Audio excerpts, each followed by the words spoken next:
മദ്യപിച്ച് വാഹനം ഓടിച്ചതിന് ശേഷം പോലീസ് നിങ്ങളെ മദ്യപിച്ചു എന്ന് പോലീസിന് തെളിഞ്ഞു കഴിഞ്ഞാൽ അതിന്റെ നടപടിക്രമം എന്താണ്, നിങ്ങളെ ഏത് രീതിയിലാണ് ശിക്ഷിക്കാനുള്ള സാധ്യത എന്നുള്ളതാണ് ഞാൻ ഈ വീഡിയോയിലൂടെ പങ്കുവയ്ക്കുന്നത്.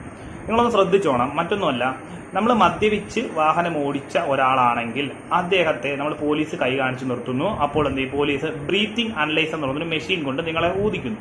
അതിനകത്ത് നിങ്ങളെ ബ്രീത്ത് അനലൈസ് ചെയ്യുന്ന സമയത്ത് നിങ്ങൾ മദ്യപിച്ചിട്ടുണ്ടെങ്കിൽ പുറത്തേക്ക് ഇറക്കിയതിന് ശേഷം പോലീസ് ഒരു റിപ്പോർട്ട് തയ്യാറാക്കി അതാണ് ഹാജരാക്കുന്നതെങ്കിൽ അതിന് നിയമസാധ്യത ഉണ്ടാകുന്നതല്ല. ശ്രദ്ധിച്ചോണം.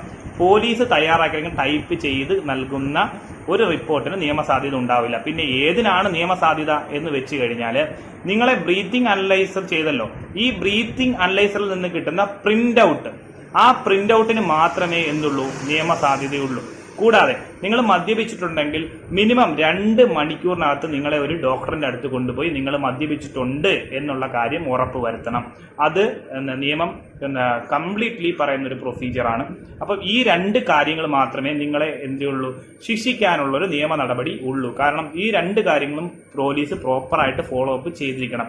ഒന്നെന്ന് പറയുന്നത് ബ്രീത്തിങ് അനലൈസറിൽ നിന്ന് കിട്ടുന്ന പ്രിന്റ് ഔട്ട് ആയിരിക്കണം കോടതിയിൽ ഹാജരാക്കേണ്ടത്. കൂടാതെ എന്തായിരിക്കണം? 2 മണിക്കൂറിന് നിങ്ങൾ മദ്യപിച്ച് 2 മണിക്കൂറിന് മുന്നേ തന്നെ നിങ്ങൾ എന്ത് ചെയ്തിരിക്കണം?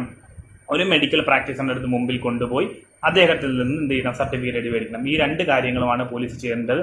അല്ലാതെ പോലീസ് തയ്യാറാക്കിയ ഒരു റിപ്പോർട്ടാണ് ഹാജരാക്കുന്നത്, അത് എന്ത് ചെയ്തില്ല? നിയമസാധ്യതയില്ല. അത് 1988 മോട്ടോർ വെഹിക്കിൾ ആക്ട് 185 പ്രകാരം അത് നിലനിൽക്കുന്നതല്ല. Okay, thank you.